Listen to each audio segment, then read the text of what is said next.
Friends, हाय दोस्तों। तो चलिए अब हम लोग अपने नए वीडियो बाल अध्ययन नया टॉपिक है ये। और ये टॉपिक आपका जो सीडीपी से है, बाल विकास से है। और बाल विकास आपके UP TET, C TET, TGT, PGT, NET, JRF और बीपीएससी ट्राई फोर और हर एग्जाम के लिए बाल विकास एक इम्पोर्टेंट टॉपिक है। तो बाल विकास में हम पहला चैप्टर आज हम लोग पढ़ने वाले हैं। देखिए, बाल अध्ययन। तो बाल अध्ययन क्या है, इसके बारे में हम लोग समझते हैं। तो देखिए, बाल अध्ययन का ऐतिहासिक पृष्ठभूमि को हम लोग समझ रहे हैं कि बाल अध्ययन विकास का सृष्टि की रचना जितना पुराना इतिहास है, माने बाल अध्ययन विकास के जो पुराना इतिहास है वही है। यहाँ समाज को निरंतरता, मनुष्य सदैव प्रयासरत और संतति बेहतर रूप से कार्य करने उसके पर्याप्त आरंभिक अध्ययन बाल अध्ययन संज्ञा दे सकते हैं। मतलब देखिए, यहाँ पे ये है कि बाल अध्ययन क्या है। तो बाल अध्ययन के बारे में हम लोग समझते हैं कि आरंभ से ही हमारे शास्त्रों में बालक को पूर्ण मान्यता प्रदान की गई। में बालक को ही पूर्ण मान्यता प्रदान की गई, बालक को सर्वश्रेष्ठ माना गया है। ठीक है। और गर्भ काल में ही शिशु के अच्छे विकास, अच्छे संस्कारों एवं गुणों के लिए पूजा पाठ, मंत्रों आदि के प्रावधान किए जाते रहे। मतलब देखिए, इसमें यह है कि बच्चा जब गर्भ में ही माँ के रहता है तो शिशु के अच्छे विकास, अच्छे संस्कार के अनुसार माता का देखभाल किया जाता है कि माँ ये सुनेगी, ये पढ़ेगी, ऐसे कार्य करेगी तो बच्चे का विकास अच्छे से होगा और बच्चा अच्छे गुणों वाला जन्म लेगा। तो उन्हें संपूर्ण मानव एवं अच्छा सामाजिक नागरिक बनने के लिए समाज, परिवार की शिक्षण संस्थाएं सदैव तत्पर रही हैं। ठीक है। किंतु बालक के प्रतिदिन होने वाले शारीरिक, मानसिक विकास के परिप्रेक्ष्य में समझना तथा उनकी नैसर्गिक प्रतिभाओं का अध्ययन, व्यक्तिगत भिन्नता, स्थिरता बहुत ही विलंब से आरंभ किया गया है। देखिए, पूर्व में बालक को, देखिए यहाँ पे अब आप इम्पोर्टेंट पॉइंट समझिए कि पूर्व में बालक को छोटा आदमी मानकर किसी भी प्रौढ़ व्यक्ति के समाज ही व्यवहार किया जाता है। बालक की प्राय एक ही मानदंड नापकर शिक्षा निर्देशन किए जाते हैं। सर्वप्रथम प्लेटो जो है बालकों की योग्यताओं, व्यक्तित्व भेदों की बात समझाई तथा उनके शिक्षा में इन भेदों को स्वीकार करने की बात किया गया है। ठीक है। तो सर्वप्रथम प्लेटो ने क्या किया है, बालकों की योग्यताओं, उनकी व्यक्तिगत भेदों की बारे में उनकी शिक्षा में ये सब समझाया है और भेद को बताया है। देखिए, आपके एग्जाम में ये पूछता है कि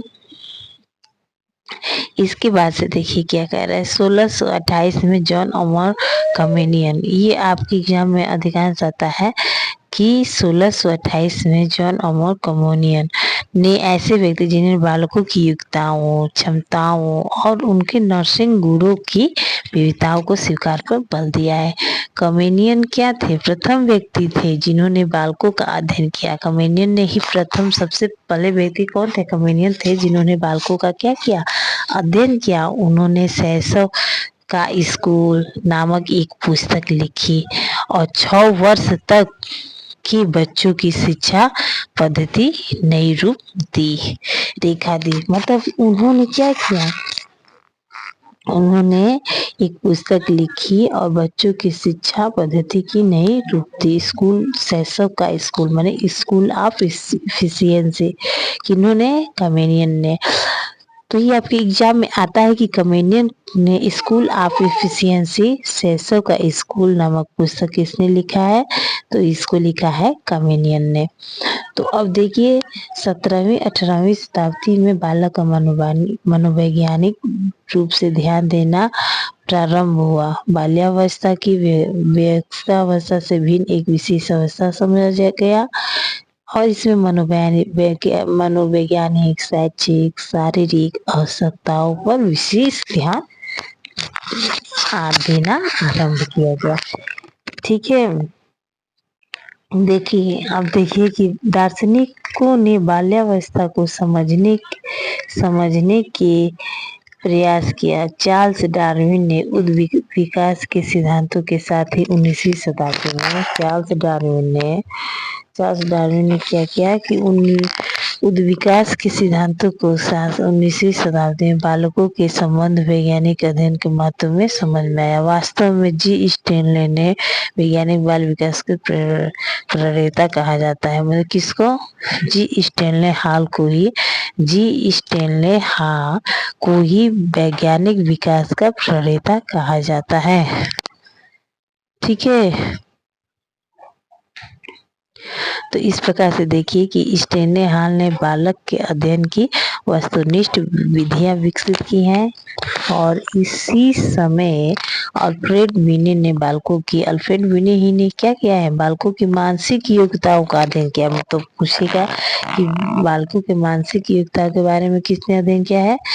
तो अल्फ्रेड बिने। अब देखिए इस प्रकार से हम लोग बाल अध्ययन के आगे समझते हैं।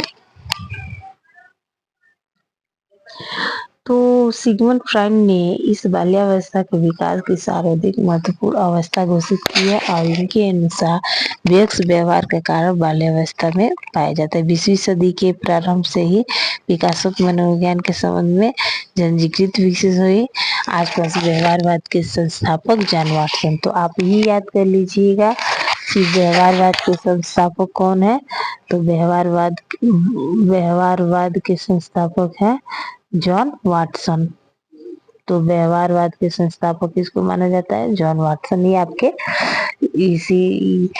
आपके बाल विकास का जो बाल अध्ययन है इसमें व्यवहारवाद के बारे में पूछा जाता है कि व्यवहारवाद के संस्थापक कौन है। तो आगे हम लोग देखते हैं। देखिए 20वीं शताब्दी में बाल अध्ययन की जिन प्रमुख प्रवृत्तियों का विकास हुआ था उनका विधान निम्नलिखित है। समान प्रकार के अध्ययनों के साथ साथ विशिष्ट प्रकार के अध्ययन किए जा रहे हैं। ठीक है, समान अध्ययन के साथ साथ समान प्रकार के अध्ययनों के साथ साथ विशिष्ट प्रकार के अध्ययनों की जानकारी मिलती है। ठीक है, फिर दूसरा है बाल अध्ययन के लिए अधिक से अधिक वैज्ञानिक व वस्तुनिष्ठ विधियों का प्रयोग। मतलब बाल अध्ययन के लिए अधिक से अधिक वैज्ञानिक तथा वस्तुनिष्ठ विधियों का भी प्रयोग किया जाता है। ठीक है, और तीसरा है आपका तीसरा है परीक्षण आंदोलनों का विकास। माने इस बाल अध्ययन में किस प्रकार से परीक्षण आंदोलनों का विकास किया जाता है इसके बारे में हम लोग देख लेते हैं। चौथा है कुसमयोजित तथा समस्यात्मक बालकों का अध्ययन का उचित निर्देशन। उसके बाद से अब पांचवा है पूर्वशालेय बालकों के लिए उत्तम शिक्षा की व्यवस्था। पूर्वशालेय बालकों के लिए उत्तम शिक्षा की व्यवस्था जिससे बाल अध्ययन का प्रयास भी है कि पूर्वशालेय अवस्था में बालक के घर वातावरण से निकलकर स्कूल जाना प्रारंभ करता है और उसके लिए ऐसी शिक्षा प्रणाली का विकास किया जाए जहां उनकी क्षमताओं का विकास हो, सीखने के प्रति रुचि जागृत हो और इसी के आधार पर मानकर बालकों की शिक्षा के लिए विभिन्न शिक्षा शास्त्रियों ने खेल प्रशिक्षण प्रणालियों का विकास किया है और इनमें से ट्रावेल मॉन्टेसरी आदि का नाम प्रमुख रूप से लिया जाता है। ठीक है, अब हम लोग देख लेते हैं और इम्पोर्टेंट टॉपिक जो है एग्जाम क्या क्या आता है। तो देखिए वुडवर्थ ने अपने कथन में कहा है कि the child is the father of man. तो ये आपके एग्जाम में आएगा कि the child is the father of man किसने कहा है? तो आप याद कर लीजिए कि वुडवर्थ ने कहा है कि the child is the father of man. ठीक है, बालक का प्रारंभिक जीवन ही उसके पूर्ण जीवन का आधार है। मतलब बालक प्रारंभिक जीवन ही उसका पूर्ण जीवन का आधार है और बाल जीवन पूर्ण जीवन के आधार से लाए। माता शिशु बालक के विकास की समुचित 21वीं सदी में बाल अध्ययन काफी परिवर्तन हुए और बालकों के सर्वांगीण विकास के लिए कई राष्ट्रीय अंतर्राष्ट्रीय कार्यक्रम प्रतिवर्ष आयोजित किए जाते हैं। बालकों के विकास हेतु प्रतिभा खोज प्रतियोगिता आयोजित की जाती है। बालकों की शिक्षा प्रदान करने के लिए नवी राष्ट्रीय शिक्षा नीति का विकास किया जाता है। ठीक है, तो इस प्रकार से बालकों के हम लोगों ने बाल अध्ययन के बारे में पढ़ा। उपरोक्त विवेचन से स्पष्ट है कि आधुनिक बाल विकास संबंधी अध्ययन अधिक वैज्ञानिक एवं वस्तुनिष्ठ होते जा रहे हैं तथा इस दिशा में पूरा राष्ट्र प्रयासरत समर्पित है।